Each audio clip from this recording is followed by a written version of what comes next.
Hey, fitness enthusiasts! Welcome back to our channel where we dive deep into the world of training and bring you the latest insights. Today we're tackling an important topic, training volume. Before we dive into today's topic, I want to invite you to subscribe to our channel right away. By subscribing, you'll become part of our growing community of fitness enthusiasts, gaining access to the latest tips, insights, and discussions. So, if you're ready to take your fitness journey to the next level, hit that subscribe button now, and let's get started. Now let's break down what we mean by training volume. In the context of fitness and weightlifting, training volume refers to the total amount of sets performed for a specific muscle group within a given period of time. For the sake of simplicity, most people measure training volume in weeks. So when we talk about training volume, we're essentially quantifying the workload placed on a particular muscle group in terms of sets per week. It helps us understand the intensity and frequency of training that muscle group receives. For example, let's say you perform 3 sets of exercises targeting a specific muscle group in a week. That would be considered a training volume of 3 sets per week for that muscle group. On the other hand, if you increase the number of sets to 10 per week, that would indicate a higher training volume for that muscle group. By manipulating training volume, you can customize your workouts to suit your goals and individual needs. Understanding the optimal training volume for each muscle group can help you maximize muscle growth and prevent plateaus. Remember, training volume is calculated by the number of sets performed per muscle group per week. So keep track of your sets and experiment with different training volumes to find what works best for you.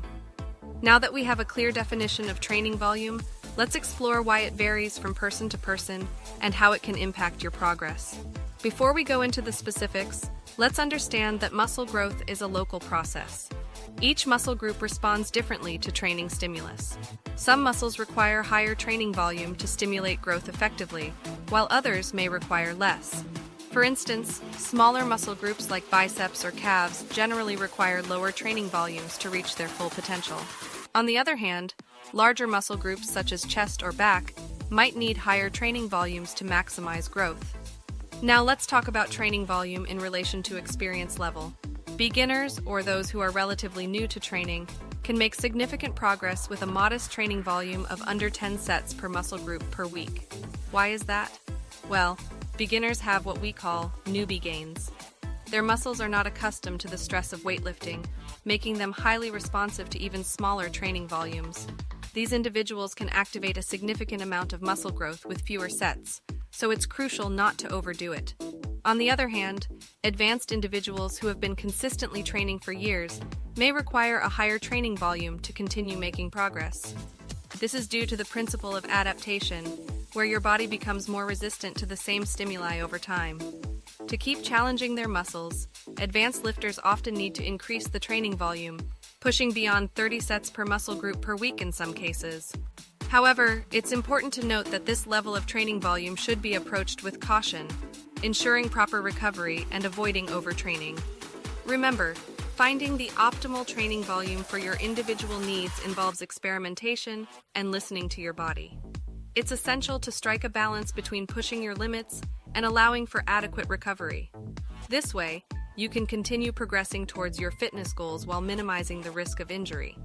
That's a wrap on understanding optimal training volume, folks. We hope this video provided you with valuable insights into tailoring your training to maximize muscle growth.